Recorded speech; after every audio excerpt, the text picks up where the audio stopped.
না, এটা যে বেগম রোকেয়া বিশ্ববিদ্যালয়, এটা হচ্ছে পার্কের মোড়। যাও যাবে সামনে তৎফি কলেজ পাড়া আকবরিয়া মোড় ক্লিনিক যাবো আমরা।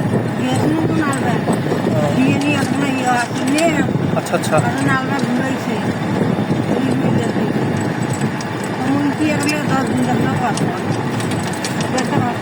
তোমরা শহরের মানুষ মতো একবার দেখলে মনে হয় তো গ্রামের মানুষ।